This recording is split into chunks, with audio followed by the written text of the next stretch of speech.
ఎక్కువ మంది యంగ్స్టర్స్ బాధపడేది అంటే బట్టతల. అవునా కదా? సో ఈ బట్టతల వచ్చిన తర్వాత మా నాన్నకు ఉంది, ఓకే మా జీన్స్లోనే ఉంది, దానికి ఏమన్నా చెయ్యొచ్చా లేదంటే ఇది రాకుండా ఏమన్నా వాట్ యూ సజెస్ట్ మ్యామ్? అంటే బాల్నెస్ అనేది మెయిల్ బాల్నెస్ లో why chromosome related linked disorder అనమాట.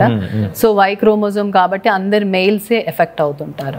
సో జెనెటికల్లీ వచ్చిన వాటికి మనం కంప్లీట్లీ ఒకసారి వచ్చిన తర్వాత దాన్ని కంప్లీట్ ప్రివెంట్ ఏం చేయలేము. You have to go for other options అనమాట. అలా పేరెంట్స్ కి ట్రాన్స్ప్లాంట్ అవి పేరెంట్స్ కి బట్టతల ఉంది.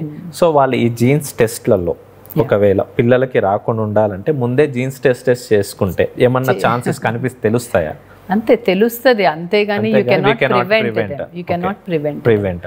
వచ్చే ఛాన్సెస్ ఉందా లేదా మీ పిల్లలకి తెలుస్తుంది, అంతవరకే తెలుస్తుంది, అంతేగాని ప్రివెంట్ చేయాలి. ఖచ్చితంగా అక్కడ ఉంటే ఇక్కడ వచ్చే ఛాన్సెస్ ఎక్కువ ఉంటుంది. ఇవన్నీ ఆటోజోమల్ డామినెంట్ అవన్నీ కదా, వై లింక్డ్ కాబట్టి 50% రిస్క్ ఉంటుంది అంతే. మేల్స్ కి 50% ఛాన్సెస్ ఉంటాయి, ఎందుకంటే వై క్రోమోజోమ్ అనేది ఫాదర్ నుంచి మనకు వస్తుంది అన్నమాట.